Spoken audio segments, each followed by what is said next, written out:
प्रिय विद्यार्थियों, आज न्यूमेरिकल का फिर एक लेक्चर नंबर 5 लेके आ गया हूँ।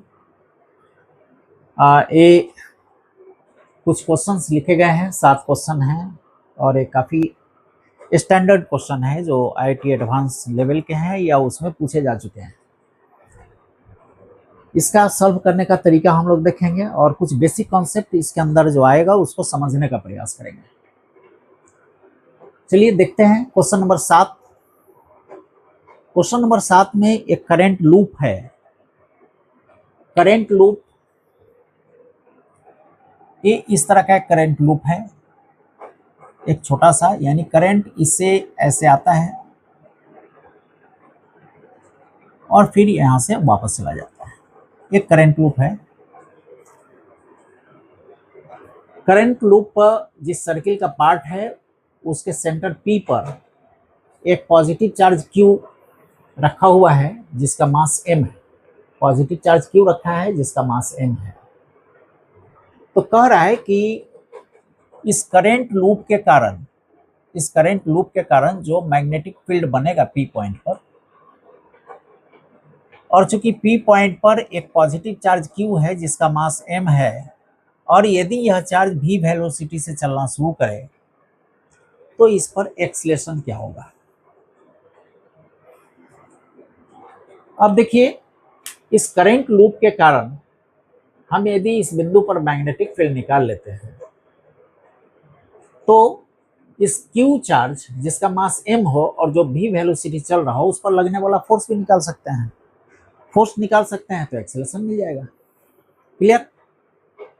तो इसमें हम यहां देखें कि इस P बिंदु पर इस लूप के कारण जो मैग्नेटिक फील्ड बनेगा वह इस पार्ट के कारण ही बनेगा जो वायर की तरह है, स्ट्रेट वायर की तरह है फ्रॉम N to M, और इस कर्व के कारण भी होगा जो सर्किल का पार्ट है M to N।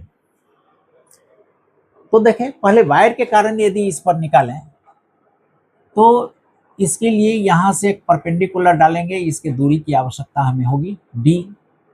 ये है R। इसमें एक चीज और दिया हुआ है जो A इसका रेडियस है, इस सर्किल का रेडियस A है। यानी यदि इस पॉइंट को हम K ले लें, इस पॉइंट को K ले लें तो PK is equal to A, और ये 30 डिग्री हो जाएगा। 120 तो 60 यानी 30 हो जाएगा। तो PK is equal to A sin 30 यानी A/2। इस PK का लंबाई A/2 होगा और MK का लंबाई, K जबकि मिडिल पॉइंट होगा M और N का, MK का लंबाई MK is equal to A cos 30। A cos 30 यानी √3 A/2। क्लियर है? यानी M से N का दूरी यदि हम निकालें फ्रॉम M टू N तो इसका जस्ट डबल हो जाएगा, यानी this will be √3A। M to N का दूरी। अब P पॉइंट का हम निकालते हैं। इस स्ट्रेट लाइन के कारण यहाँ पे magnetic field, this will be μ0 I divided by 4 pi और इसके बीच का दूरी KP यानी PK, दिस इज A/2। तो दिस A/2 यानी 2 से यदि कटेगा /2। अब यहां से A angle, this suppose alpha, this beta. अब A चूंकि 30 है, 120 का हाफ यानी 60, A एंगल 60, A एंगल 60। तो this will B sin 60 plus sin 60, sin 60 plus sin 60।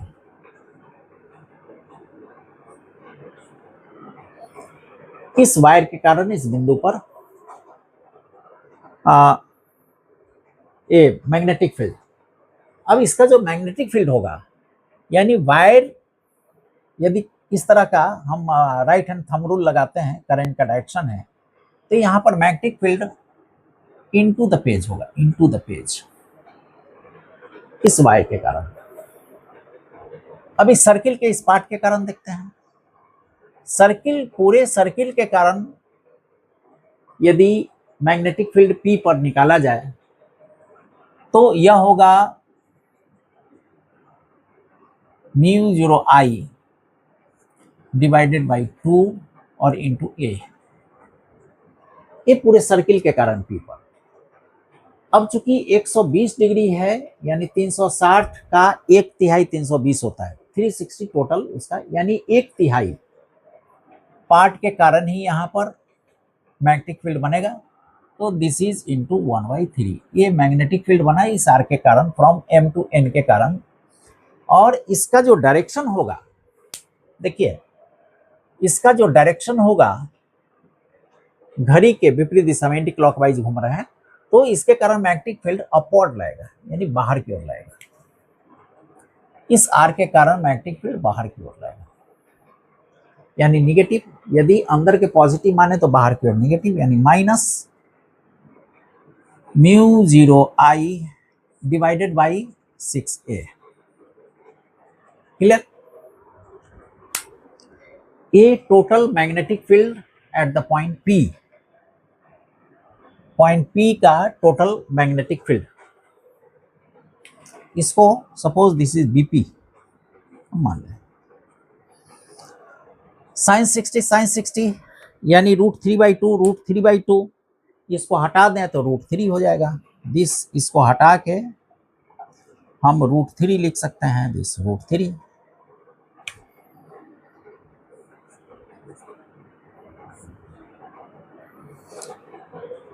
अब इस 2 से 2 को काट सकते हैं, 2 से 4 को काटे तो 2।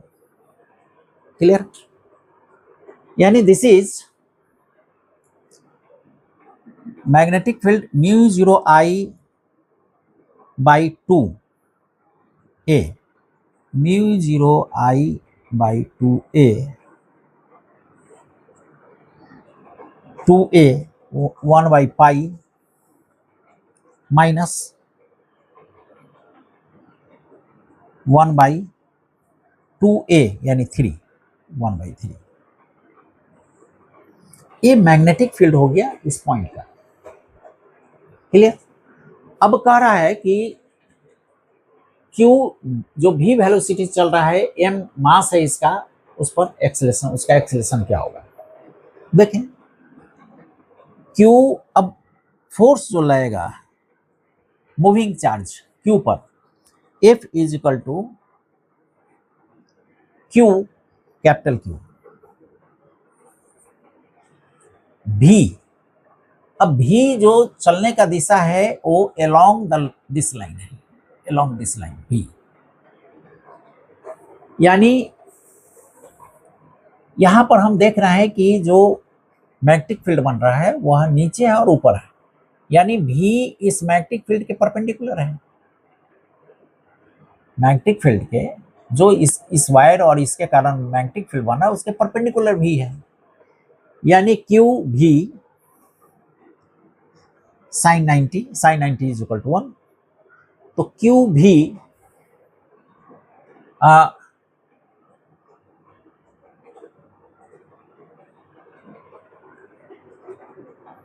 ओके,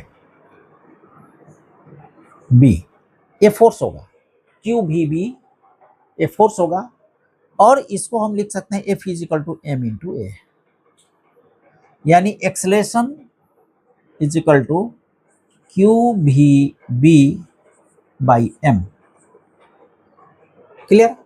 अब acceleration is equal to QV, यहाँ पे BP का BP इसका वैल्यू दिया हुआ है, तो μ0 I QV बाई M और BP 1/π माइनस 1/3। दिस, यही एक्सेलरेशन हो जाएगा। क्लियर है? अब इसमें ज़्यादा नहीं, वैसे सॉल्व कर सकते हैं, सॉल्व करके आगे भी बढ़ सकते हैं। क्लियर? तो इस तरह से हम इस P पॉइंट पर यदि Q चार्ज m मास का हो, V वेलोसिटी से चल रहा हो, तो उसका एक्सेलरेशन हम निकाल सकते हैं। क्लियर? अब देखें आगे कह रहा है, दूसरा कह रहा है if B is equal to B I, यानी इस तरफ मैग्नेटिक फील्ड हम लगा रहे हैं B is equal to B I applied, then F T on loop, तो इस लूप पर टोटल फोर्स क्या होगा और इस लूप पर टॉर्क क्या होगा, ये निकालना है। इसको मिटा दें।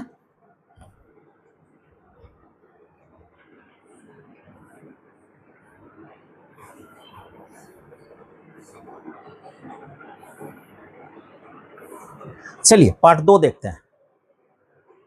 B is equal to B I, तो F क्या है?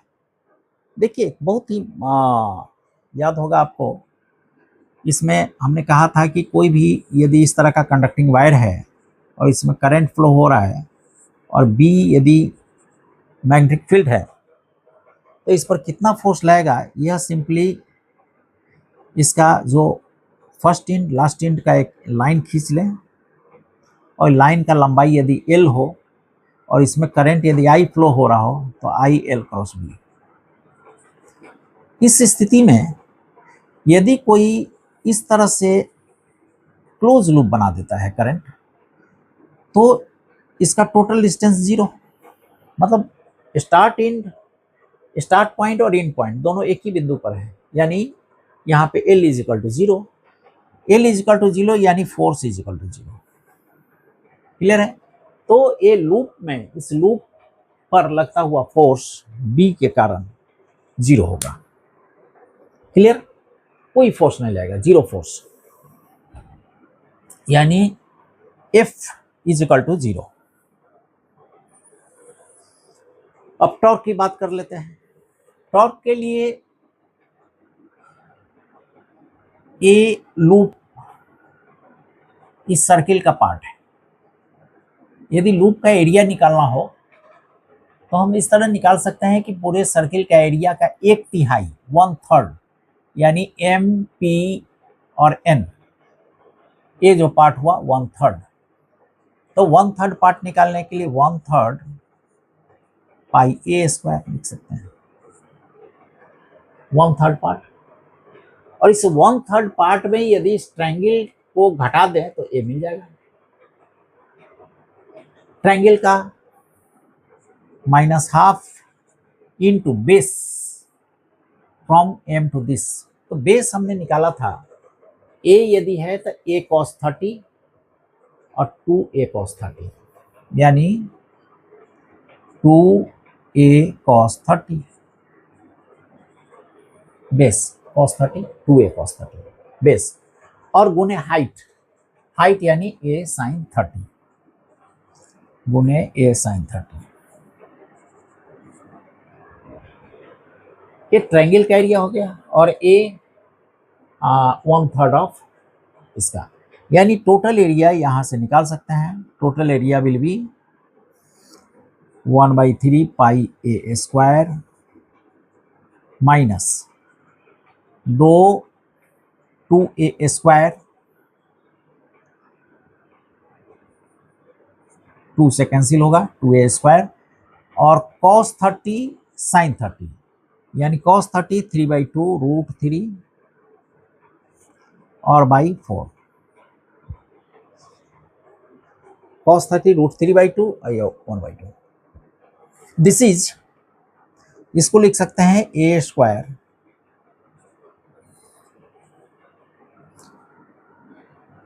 π/3 माइनस √3/4 दिस। तो A हो गया area of loop,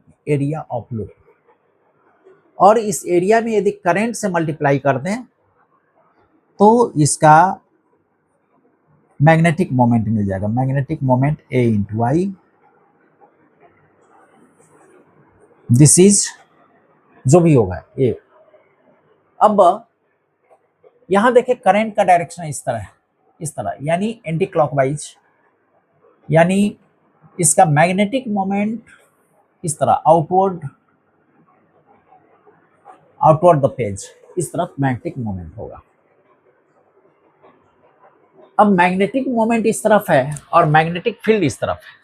magnetic moment इस तरफ है, मैग्नेटिक फील्ड इस तरफ है, दोनों एक दूसरे पर 90 डिग्री एंगल बनाएगा। 90 डिग्री एंगल बनाएगा, यानी torque is equal to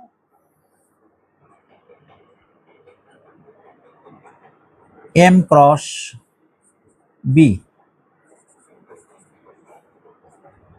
m देखें, m a स्क्वायर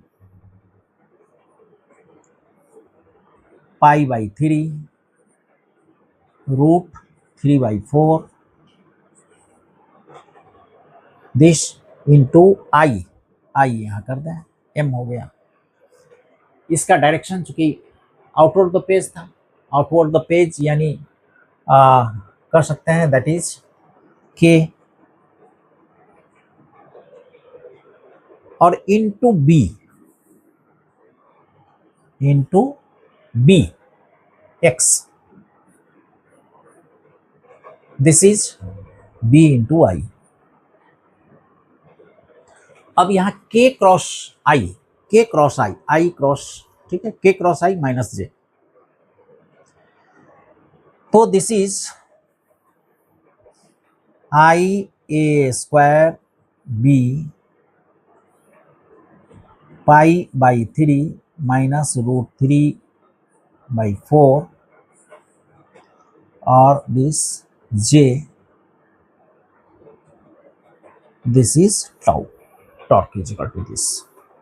क्लियर? तो इसमें टॉर्क निकालना था, f तो 0 है, ऊपर में एक्सेलरेशन निकालना था। क्लियर? मैं समझता हूं अब क्लियर हो गया होगा। मिटा दूं इसको।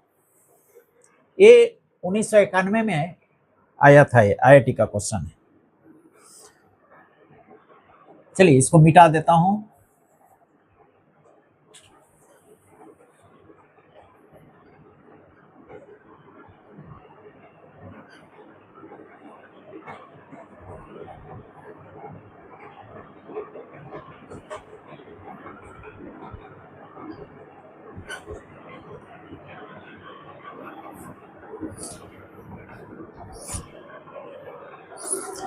नेक्स्ट क्वेश्चन नंबर 6, ये 1992 में आया है IIT में। इसमें दो वायर है, दोनों वायर पैरेलल है और इनटू द पेज दोनों जा रहा है, दोनों के बीच का डिस्टेंस है 2a, और यहाँ पर ये इसका ओरिजिन है, XY एक्सिस का ओरिजिन है।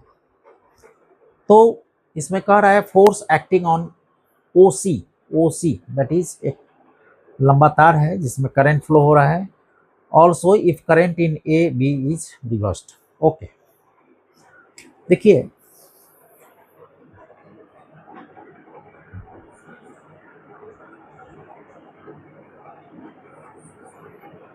ये दो वायर है, करंट का वायर है और डिस्टेंस A है, डिस्टेंस A है, और इसमें एक C है फ्रॉम O टू C जिसका लंबाई L। अब दोनों में करंट I फ्लो हो रहा है, इनफिनिट लॉन्ग वायर है जिसमें करंट I फ्लो हो रहा है। इसमें कह रहा है कि इस L लंबाई का जो वायर है इस पर I करंट यदि फ्लो हो रहा हो, I करंट फ्लो हो रहा हो तो इस पर फोर्स कितना लगेगा, कितना फोर्स लगेगा। ठीक है, साथ में भी कह रहा है यदि करंट को अपोजिट कर दिया जाए तब कितना फोर्स लगेगा। चलिए बढ़िया सवाल है ये। सोचिए कैसे बनेगा इसको। देखिए इंटीग्रेशन का मास्टर होना पड़ेगा आपको, यदि फिजिक्स न्यूमेरिकल का मास्टर होना चाहते हैं तो। इंटीग्रेशन का मास्टर हुए बगैर आप फिजिक्स का मास्टर, फिजिक्स न्यूमेरिकल का, विशेषकर न्यूमेरिकल का मास्टर नहीं हो सकते हैं। दिस I करंट है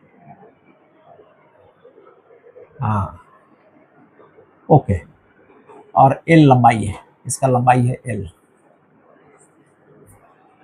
अब देखिए इसमें मान लीजिए कि x डिस्टेंस पर, सपोज x डिस्टेंस पर एक dx पतला सा स्लॉट हम ले लिए,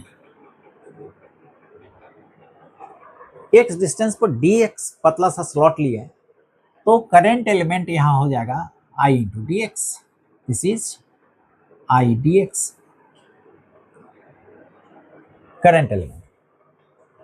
अब इस करंट एलिमेंट पर इस वायर के कारण फोर्स लगेगा, इस वायर के कारण फोर्स, दोनों के कारण फोर्स लगेगा। अब इस वायर के कारण जो फोर्स लगेगा, यहां से डिस्टेंस ले तो this will be a square plus x square, यानी force F is equal to, this is I, हाँ ठीक है, ए इनफाइनाइट लॉन्ग वायर। तो फोर्स निकालने के पहले, इस पर फोर्स निकालने के पहले हम इसका मैग्नेटिक फील्ड निकालेंगे। तो this magnetic field due to wire B is equal to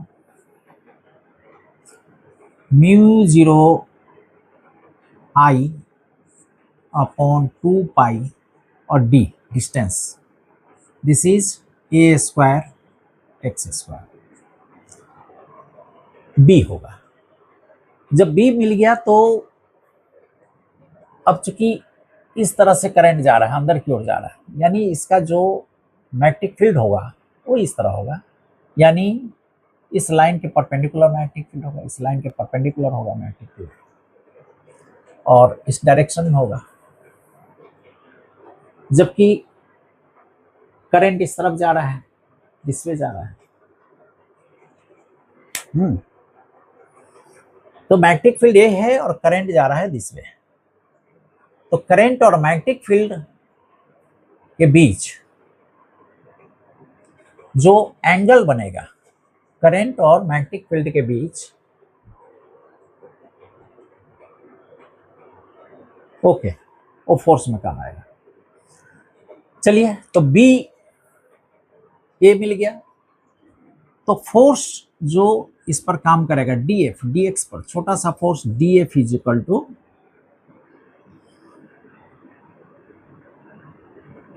I dx into B,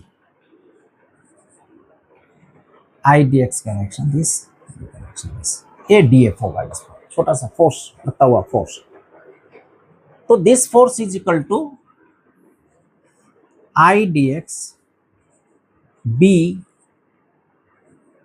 sine या कॉस, अब देखते हैं इसके लिए, साइन होगा, साइन थीटा देखना है, थीटा क्या है। अब देखिए एक लाइन है इस तरह का, यहां से इसके परपेंडिकुलर, इस लाइन के परपेंडिकुलर मैग्नेटिक फील्ड होगा, क्लियर, परपेंडिकुलर मैग्नेटिक फील्ड होगा। इसी तरह यहां से जो लाइन जाएगा,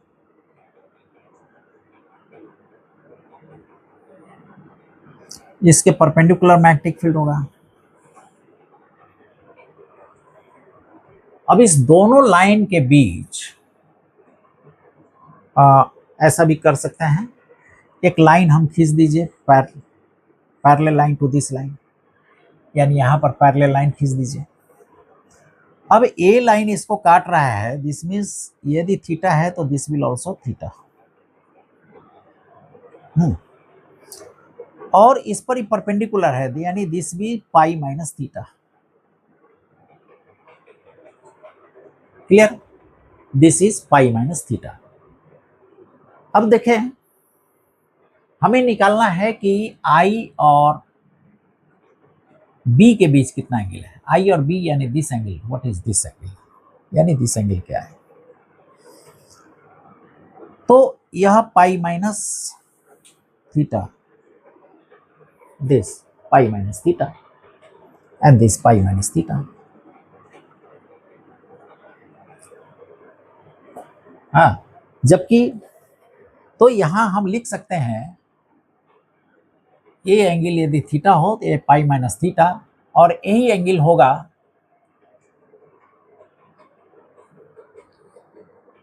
no. Okay okay okay okay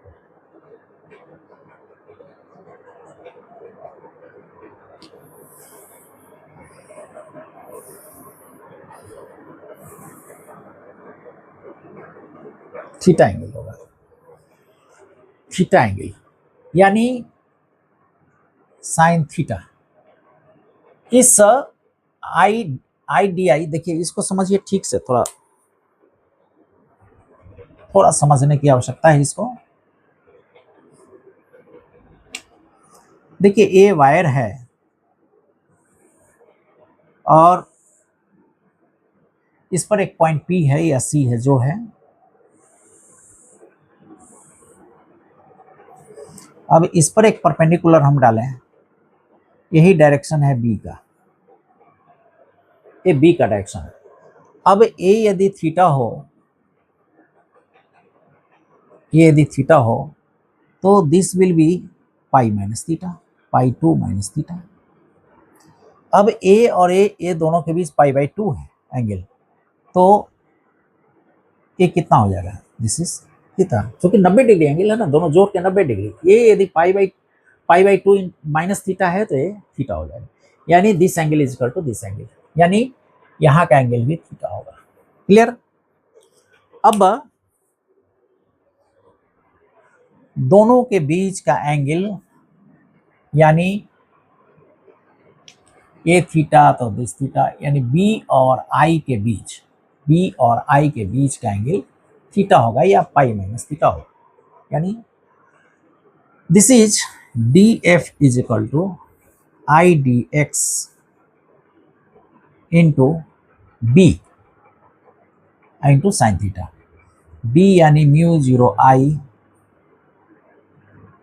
by 2 pi under root a square plus D x square, a square plus x square, और यहाँ sine theta is equal to a divided by, sorry, x by this, यानी x by A square plus x square, sine theta is equal to. Clear है?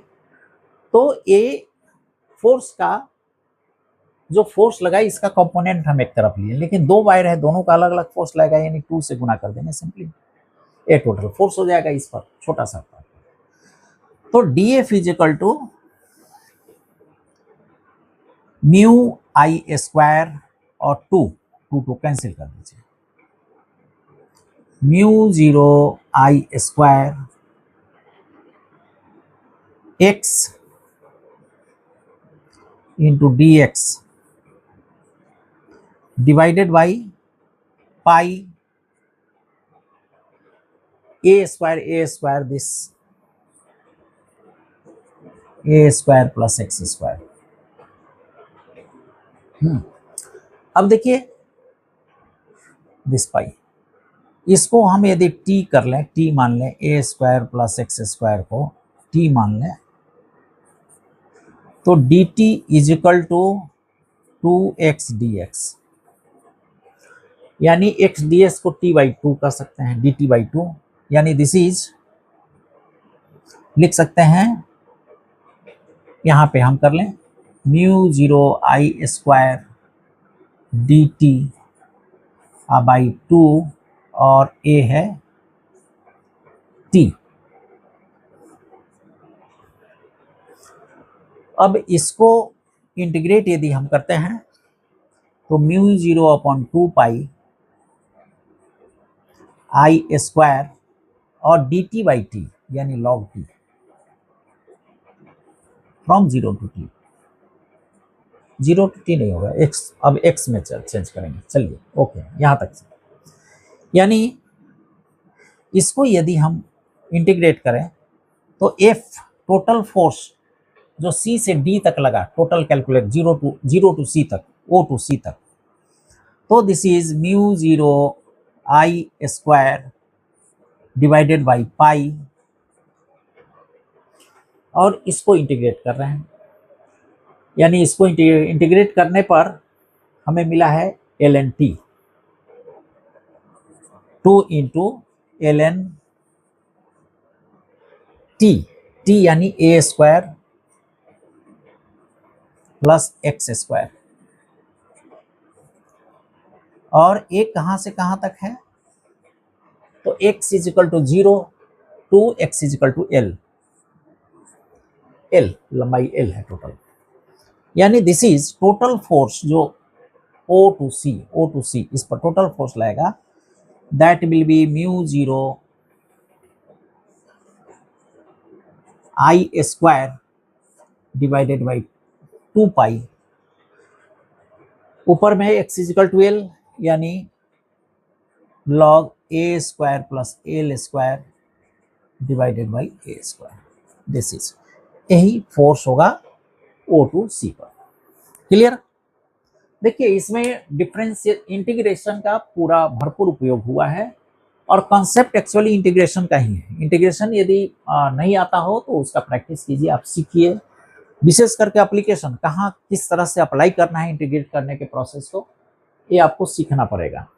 तो वो apply करके हमने पहले छोटा सा एलिमेंट लिया, करंट एलिमेंट, उस पर हमने एक छोटा सा फोर्स जो लगता है, क्योंकि पहले हमने बी निकाला, बी निकाल के करंट आई डी एक्स के साथ जो फोर्स लगता है उस फोर्स को कैलकुलेट किया। अब इस फोर्स को कैलकुलेट करके हमने इंटीग्रेट किया x टू एल तक, और तब ये फाइनल एक्सप्रेशन हमें प्राप्त हुआ। तो मैं समझता हूं ये क्लियर हो गया होगा। क्वेश्चन नंबर 6 मिटा दो इसको।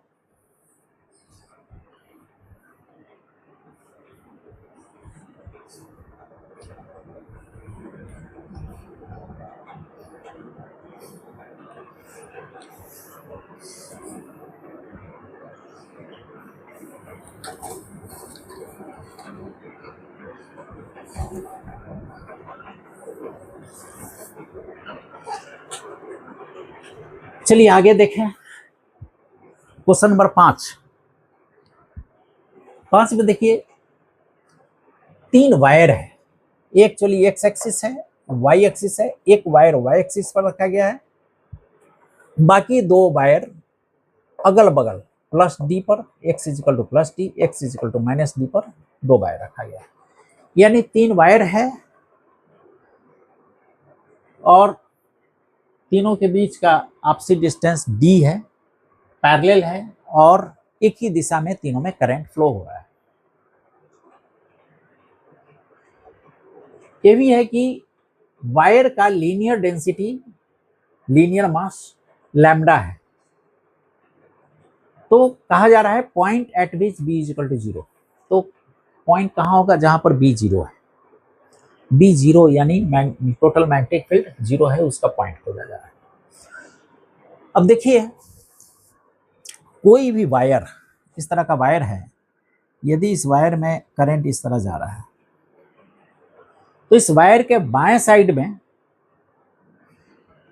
करंट ऊपर की ओर आएगा, यानी प्लेन से ऊपर, इस तरह से यदि लगाते हैं तो स्क्रू रूल, तो ऊपर की ओर आएगा, और राइट साइड में इस तरह जाएगा। तो यहां देखें इसके कारण करंट ऊपर, मैग्नेटिक फील्ड ऊपर की ओर आएगा, और यहां पर मैग्नेटिक फील्ड नीचे की ओर जाएगा। इसके कारण देखें मैग्नेटिक फील्ड ऊपर की ओर आएगा यहां पर, और दाहिने साइड इसका मैग्नेटिक फील्ड नीचे की ओर जाएगा। यानी ये जो रीजन है, इस रीजन में इसके कारण मैग्नेटिक फील्ड नीचे जाएगा, और इसके कारण मैग्नेटिक फील्ड ऊपर आएगा, यानी कम मैग्नेटिक फील्ड होगा, एक दूसरे को कैंसिल कर रहा है, कम होगा। अब इसमें लेते हैं तो यहाँ पे मैग्नेटिक फील्ड ऊपर की ओर, और यहाँ मैग्नेटिक फील्ड नीचे की ओर। क्लियर है? यानी हमको निकालना है B0 कहाँ होगा, मुझे निकालना है B0 कहाँ होगा। अब देखें इस वायर के कारण पूरे हिस्से में इस वायर के कारण मैग्नेटिक फील्ड अंदर की ओर जाएगा, लेकिन इस वायर के कारण भी जब इधर आते हैं तो अंदर की ओर जाएगा, इस वायर के कारण भी अंदर की ओर जाएगा। यानी इधर यदि आ जाए तो सभी का सभी मैग्नेटिक फील्ड अंदर की ओर जाएगा, स्ट्रॉन्ग मैग्नेटिक फील्ड बनेगा। और जब बाएं आ जाए तो बहुत ही स्ट्रॉन्ग मैग्नेटिक फील्ड बनेगा, क्योंकि सब का सब मैग्नेटिक फील्ड ऊपर की ओर आएगा। इसके कारण भी क्योंकि तीनों का बायां है, लेफ्ट है, तीनों का मैग्नेटिक फील्ड ऊपर की ओर आएगा। और ए तीनों का राइट है, तीनों के कारण magnetic field strong magnetic field बनेगा। यानी B = 0 यहीं पे कहीं बनेगा। B = 0 यहीं कहीं बनेगा। तो मान लीजिए कि इस बिंदु से x दूरी पर कोई पॉइंट P है जहां B = 0 है, मान लीजिए। तो रेस्ट जो पॉइंट होगा x - t होगा, d - x होगा। तो मान लीजिए P बिंदु पर वह पॉइंट है जहां B = 0 है। तो हम देखते हैं पहला वायर के कारण, वायर 1 2 3 कर दीजिए, वायर 1 कर दीजिए, 2 कर दीजिए, 3 कीजिए। तो ड्यू टू 1 क्या होगा? ड्यू टू 1 मैग्नेटिक फील्ड अंदर की ओर जाएगा इनटू द प्लेन, और वह होगा μ0 I / 2 पाई d, और d की जगह हो जाएगा d - x। क्लियर है? इस वायर के कारण यहाँ पर मैग्नेटिक फील्ड d - x, यानी E अंदर की ओर जाएगा। अब अंदर की ओर जाता है, उसको मान लीजिए हम निगेटिव ले लेते हैं। ऊपर की ओर आएगा पॉजिटिव ले लेगा, अंदर की ओर निगेटिव ले लेगा, तो ये निगेटिव। अब इस वायर के कारण यहाँ पर मैग्नेटिक फील्ड कैलकुलेट करें। जो बाहर की ओर आएगा, चूंकि लेफ्ट साइड है, यानी plus μ0 I / 2 pi x, 2 pi x distance है, 2 पाई x। क्लियर? अब इस वायर के कारण भी यहाँ पर मैग्नेटिक फील्ड बनेगा, इस वायर के कारण, लेकिन लेफ्ट साइड है, इसलिए ऊपर की ओर आएगा। क्लियर? तो इस वायर के कारण d और +x दूरी जो होगा d+x, और a ऊपर की ओर आएगा, यानी प्लस μ0 I / 2 पाई d+x। चलिए, अब एक कह रहा है कि टोटल B 0 होगा, यानी दिस इज 0। ये कहां पर होगा वही निकालना है। अब देखें इसको, ये माइनस है, ये दोनों प्लस है। ओके, अब देखें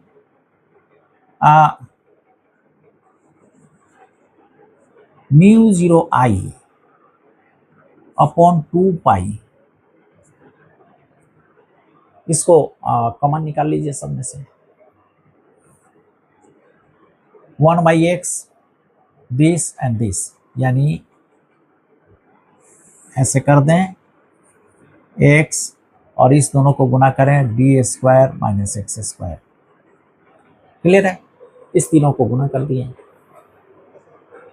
अब इसके ऊपर क्या होगा, इसके ऊपर क्या होगा? इसके ऊपर निकालने के लिए दिस, यानी दिस d² - x²।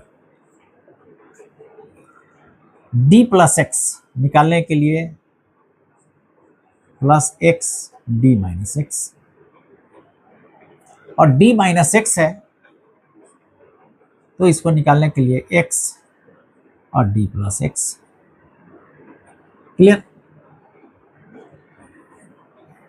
इसको सम अप किया तो this is μ0 I / 2 pi this x², इसको हम करेंगे d² - x² plus dx - x² plus -dx - x²।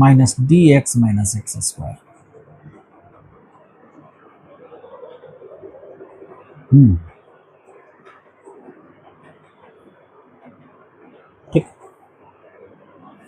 Divided by x D square X square.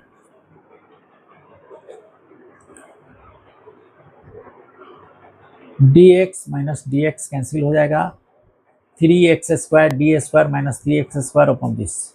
हाँ, तो इस हिसाब से 0 कब होगा, क्लियर है? ओके, चलिए अब देखिए ऊपर हो जाएगा, इसके ऊपर में this D square D X cancel हो गया, D square 1 2 3 3x square is equal to 0।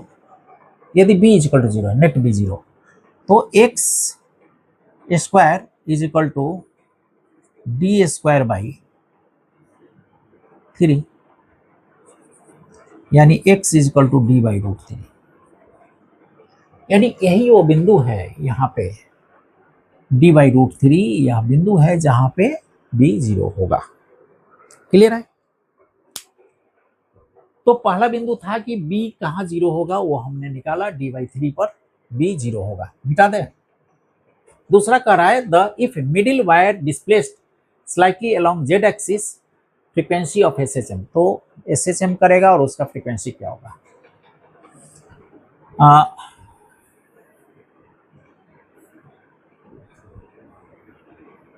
देखते हैं, इसका नेक्स्ट पार्ट है,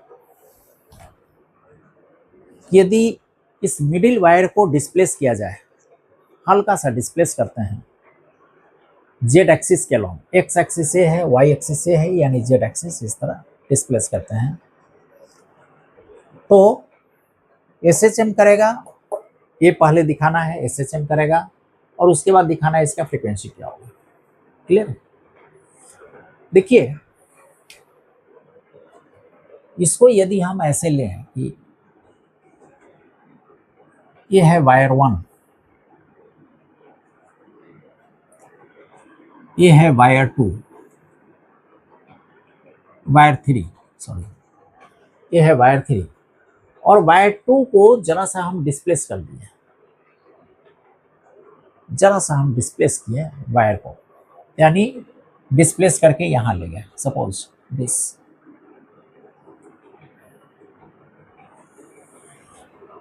इस दोनों के बीच की दूरी 2d होगा, यानी d यहां होगा। मान लीजिए x डिस्टेंस से हमने डिस्प्लेस कर दिया, इसको x डिस्टेंस से डिस्प्लेस कर दिया, यह डिस्टेंस है d, यह डिस्टेंस है d, और इसके बीच का दूरी होगा under root x square plus D square, clear? चलिए, तो इस वायर के कारण इस पर मैग्नेटिक फील्ड निकालते हैं, इस वायर के कारण उस पर मैग्नेटिक फील्ड, यानी B is equal to mu 0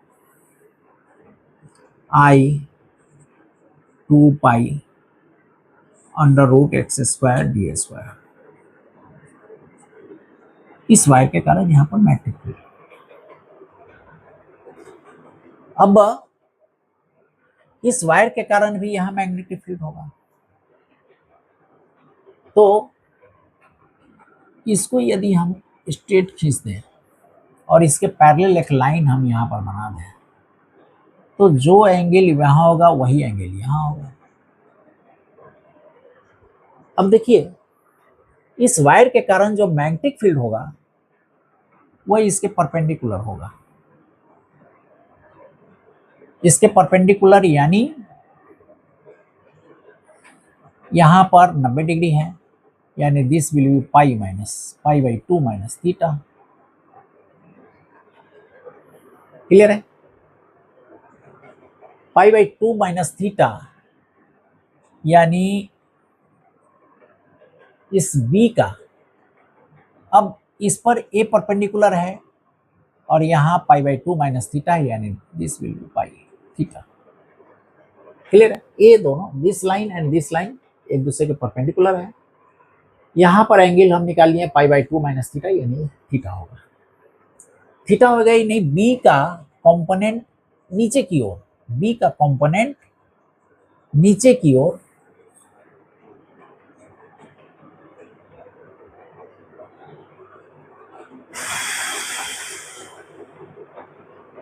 F, B F. चलिए ठीक है, अभी थोड़ा सा और चलते हैं इसमें। इसके कारण हम पहले बी निकाल लिए, अब इस पर लगता हुआ फोर्स हम निकालेंगे। तो सपोज इसमें I current, same current flow हो रहा है, इसमें भी आई करंट फ्लो हो रहा है। तो दिस आई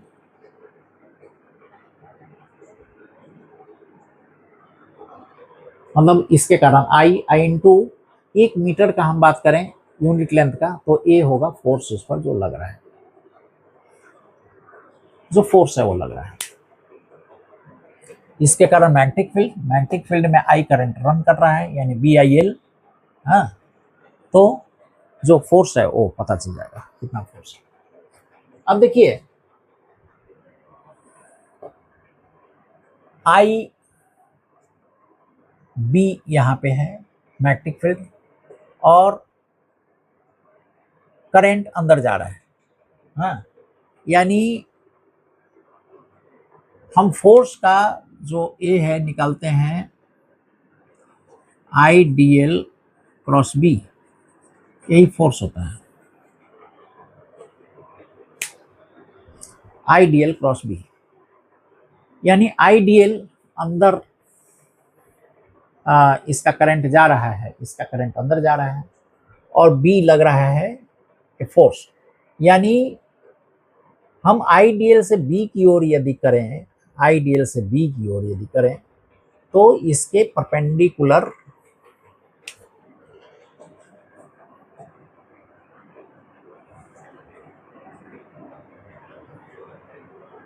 परपेंडिकुलर एक फोर्स लाएगा।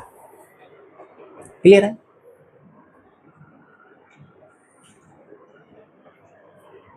अब यहां देखिए, हम पहले बी यहां लिए थे, तो उस स्थिति में वर्टिकल के साथ इसका थीटा एंगल बना था। क्लियर है? अब इस पर हम परपेंडिकुलर ले रहे हैं, इस पर परपेंडिकुलर हम ले रहे हैं दिस, तो वर्टिकल के साथ पाई बाई 2 माइनस थीटा एंगल बनेगा। मतलब फिर वही बात हो गई, pi minus 2 minus theta angle बनेगा। बहुत थोड़ा सा टेक्निकल चीज है, इस पर ध्यान दीजिए। तो this is equal to sine pi by 2 minus theta, जबकि थीटा ये है। यानी हम निकाल सकते हैं टोटल फोर्स जो इस पर लग रहा है, 2 से गुना कर दीजिए, और sine pi by 2 minus theta, sorry this cos होगा, cos pi by 2 minus theta, चूंकि वर्टिकल हमें निकालना है। तो दिस इज स्मॉल एफ है जो इस पर लग रहा है नीचे की ओर, इसको हमने छोटा सा डिस्प्लेसमेंट दिया, नीचे की ओर लग रहा है। तो x okay, this is 2 mu 0 I square by 2 pi under root x square by d square. अब कॉस यानी ये साइन थीटा हो जाएगा, cos pi by 2 sine theta, और साइन थीटा यहाँ यदि लें तो this sine theta is equal to x by this, यानी this x divided by x square a square. Okay, this is f is equal to 2 mu 0 I square divided by 2 pi, और यहां पर हो जाएगा x this x square plus D square.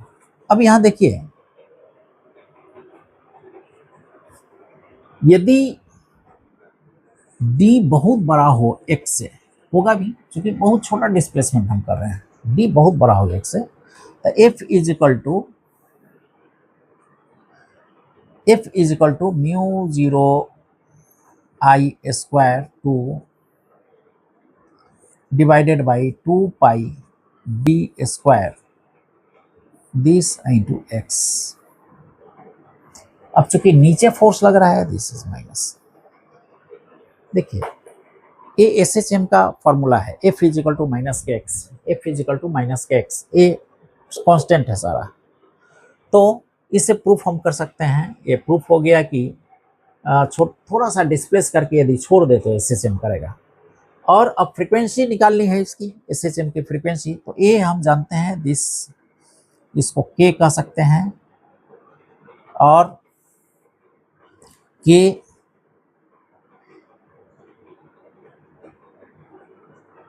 Okay. अब frequency निकालना है हम, time period is equal to 2 pi upon omega, omega is under root K by M,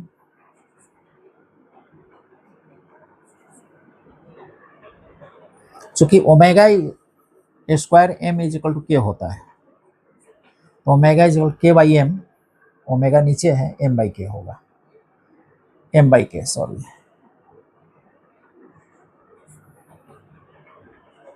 1 by K, तो K by M, M by K, clear है, M by के।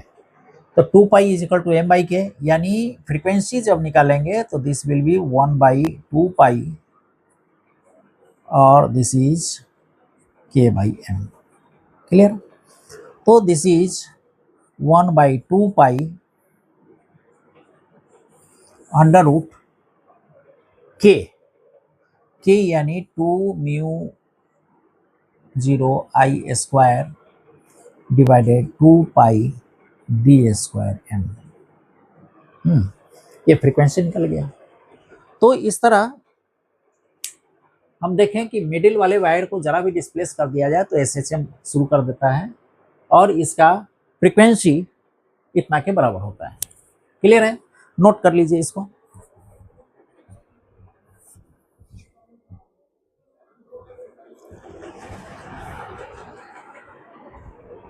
चलिए मैं समझता हूं क्लियर हुआ होगा, मिटा दूं इसको।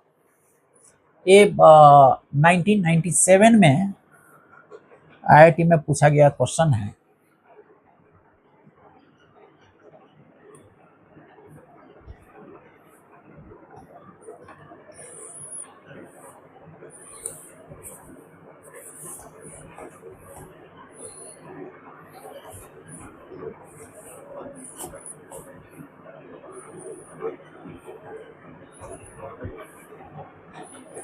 चलिए next question, question number 4।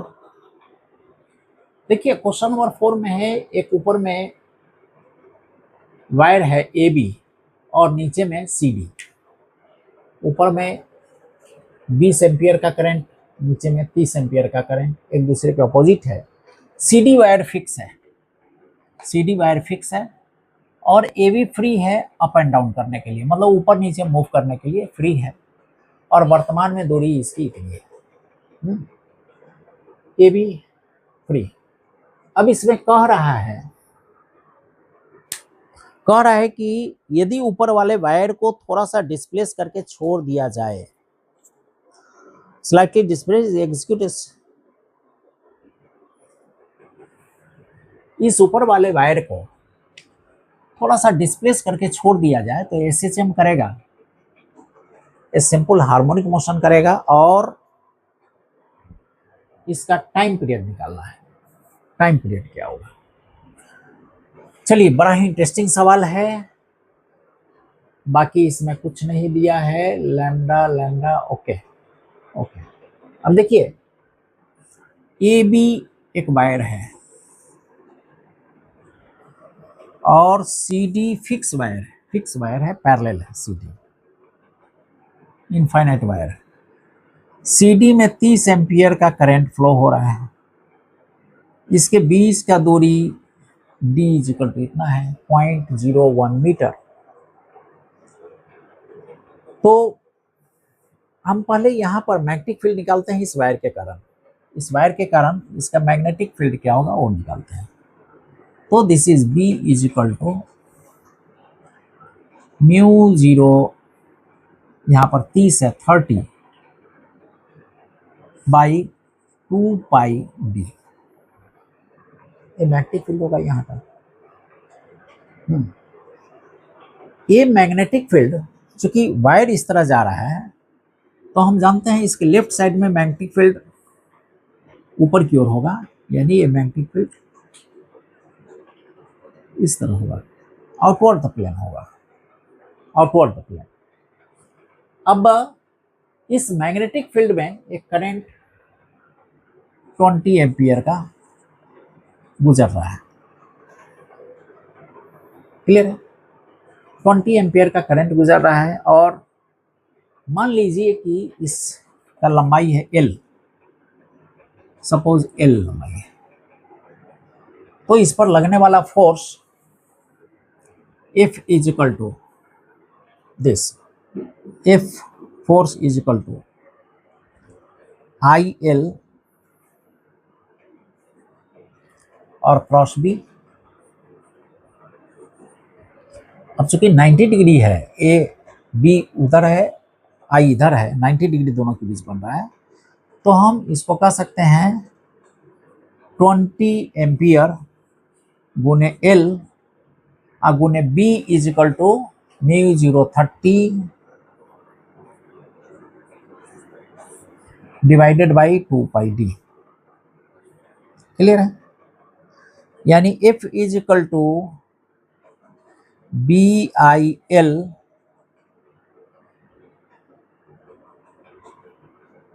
F is equal to 3 दूना 600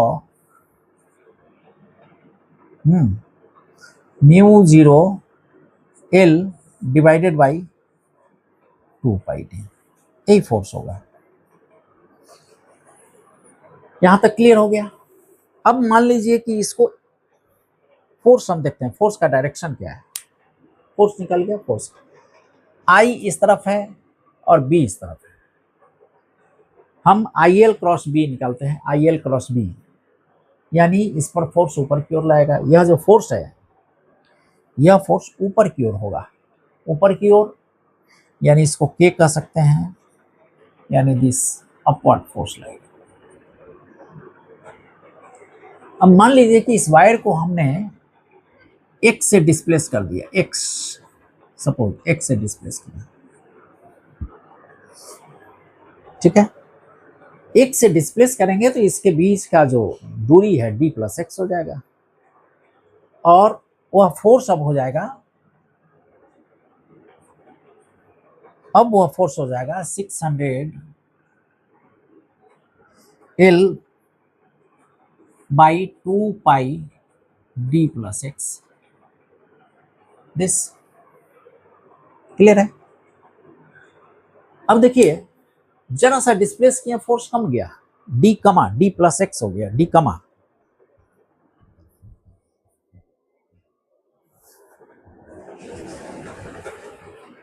तो जिस समय यहां था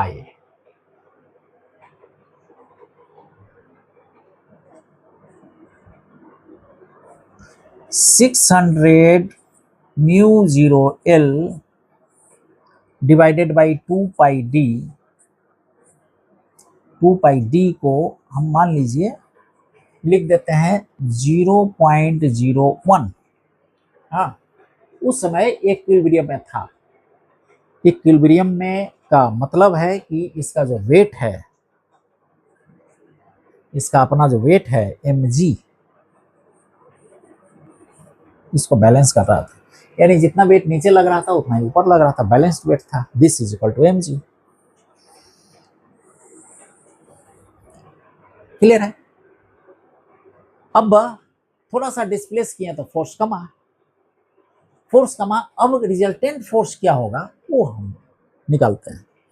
तो रिजल्टेंट फोर्स विल बी, जरा सा डिस्प्लेस हम किए, पहले का फोर्स फिर बाद का फोर्स, यानी F net is equal to 600 L minus 2 pi D plus X, ये तो ऊपर लगता हुआ फोर्स है, और नीचे mg लग रहा है माइनस mg, लेकिन mg बराबर है इसके, यानी minus 600L mu L. 600L mu 0L कहाँ चला गया भाई, mu 0L mu 0L mu 0L, हाँ, डिवाइडेड बाई 2 पाई और दिस, यानी 2 पाई डी, डी यानी शुरू का जो डिस्टेंस था, d इज इक्वल टू 0.01। तो दिस इज, हम इसको लिख सकते हैं 600 mu 0L divided by 2 pi, और इसको लिख सकते हैं d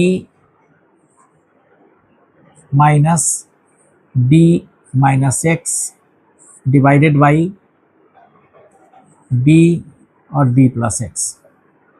अब फिर वहाँ वही बात, यदि d बहुत बड़ा हो x से, x नेग्लेजिबल हो जाएगा, यानी हम यह निकालेंगे एफ नेट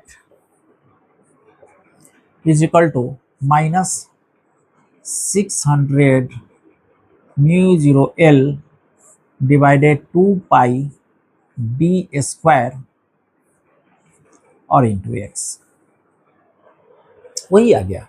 SHM का फॉर्मूला है, F net is equal to k into x, ये फॉर्मूला है। यानी SHM करेगा, जब थोड़ा सा डिस्प्लेस करके छोड़ेंगे तो SHM करेगा। अब टाइम पीरियड क्या होगा, तो time period t is equal to 2 pi upon omega, और ओमेगा यहाँ पे omega square is equal to के होता है, omega square is equal to omega square m is equal to k, यानी omega is equal to k by M का under root k, यही के दिस के, यानी टाइम पीरियड निकालने के लिए this is 2 pi under root, omega नीचे है यानी m ऊपर जाएगा के नीचे आएगा, m ऊपर जाएगा m, के नीचे आएगा 2 pi D square divided by 600 mu 0L। Clear है। अब m बाई एल पर यूनिट लेंथ मास लैम्डा मान लीजिए कि m by L is equal to lambda है, तो यहाँ लिख सकते हैं दिस इज टाइम पीरियड बराबर 2 pi under root lambda 2 pi D square divided by 600 mu 0। Clear, बस यही टाइम पीरियड होगा इसमें। इसको मिटा दें,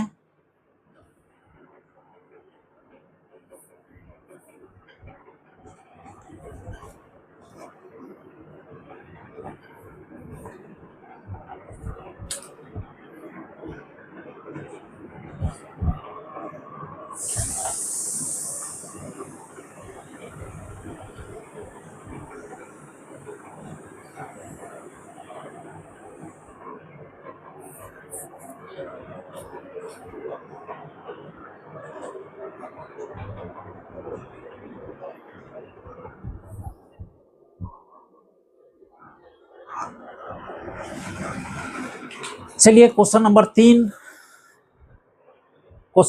3 देखें। इसमें एक फिक्स्ड फ्रेम है, स्क्वायर फ्रेम है इस तरह का, ये है PQRS, और एक मैग्नेटिक फील्ड इस तरह से है, 45 डिग्री बना रहा है एक्स एक्सिस के साथ, XY पर एक मैग्नेटिक फील्ड है। इसमें इस स्क्वायर का इस साइड का मास और लंबाई दिया हुआ है, m और l है, और करंट I0 है इस पे, इस स्क्वायर पर करंट I0 है, और इस स्क्वायर का 0 के अबाउट यानी इसके सेंटर ऑफ मास के अबाउट मोमेंट ऑफ इनर्शिया दिया हुआ है, मोमेंट ऑफ इनर्शिया दिया हुआ है। तो कह रहा है कि इस स्क्वायर पर क्या टॉर्क लगेगा, निकालना है। क्योंकि ये मैग्नेटिक फील्ड B के कारण टॉर्क कितना होगा इस स्क्वायर पर, वो निकालना है। और दूसरा एक्सिस ऑफ रोटेशन क्या होगा इसका, और टाइम t में कितना एंगल रोटेट करेगा, एक्सिस ऑफ रोटेशन और angle of rotation in time t, ये निकालना है। चलिए एक्स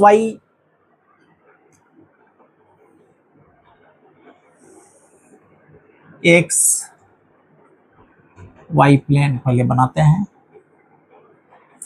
इस पर एक L लंबाई का और M मास, इस तरह का स्क्वायर, और बिल्कुल सेंटर में है O,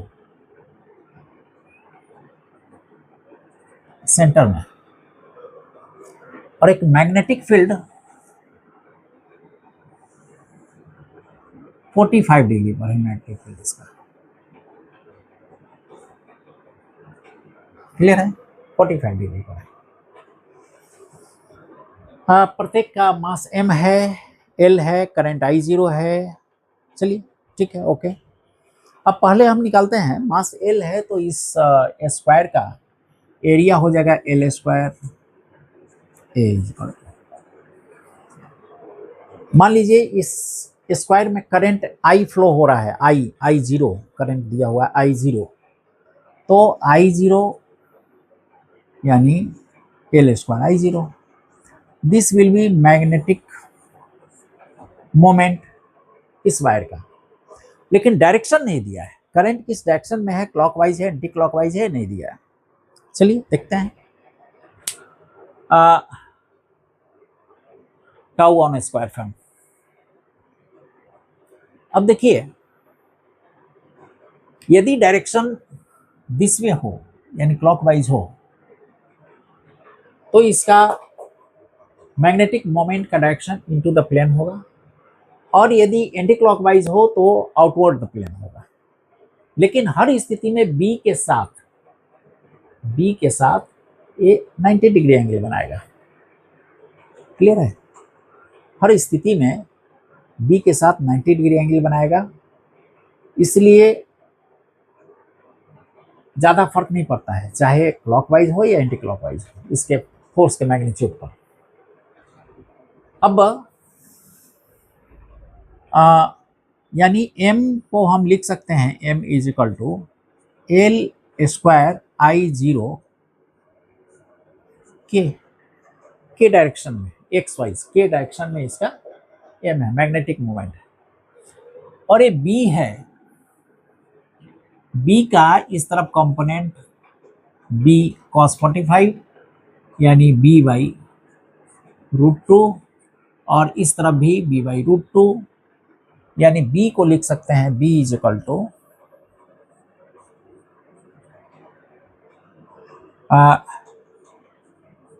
B/√2 I plus J,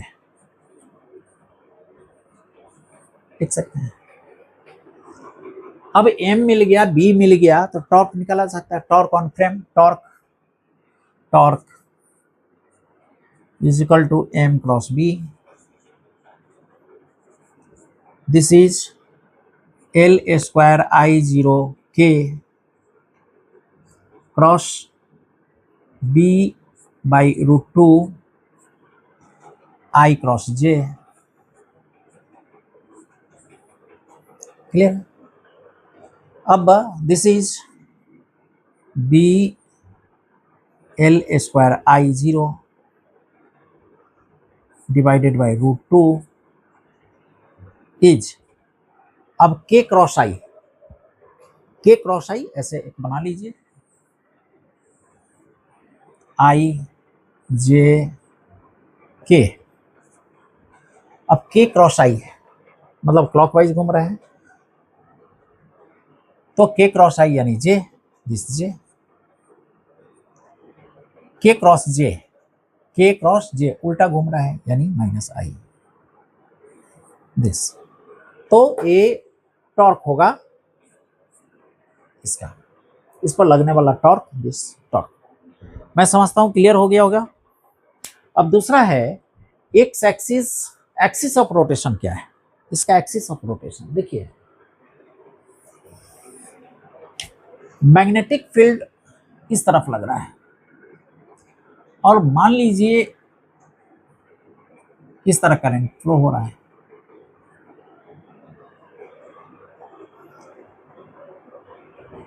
current इस तरह फ्लो हो रहा है। अब हम जब इसकी बात करें तो आई क्रॉस बी यानी यहाँ पे फोर्स नीचे की ओर लाएगा, अंदर की ओर लाएगा। इसकी बात यदि करें तो आई क्रॉस बी यानी फोर्स ऊपर की ओर लाएगा इस पर। यदि इसकी बात करें तो आई क्रॉस बी यानी ऊपर की ओर फोर्स लाएगा आई क्रॉस बी।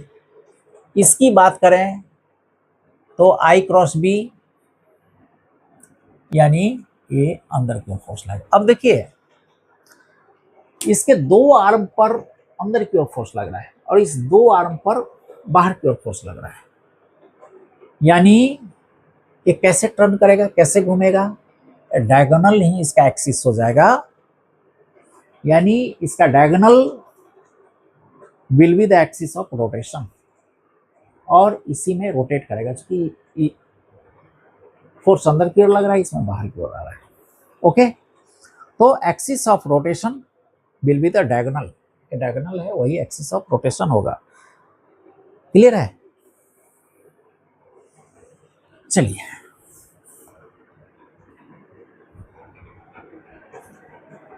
अब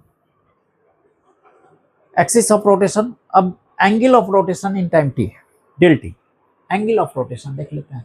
एंगल ऑफ रोटेशन क्या है? देखिए टाउ हमने निकाला स्क्वायर फ्रेम के कारण, और टाउ हमने निकाला था कि एल स्क्वायर आई, इसका एम था, एम यानी a into I, L square into I, और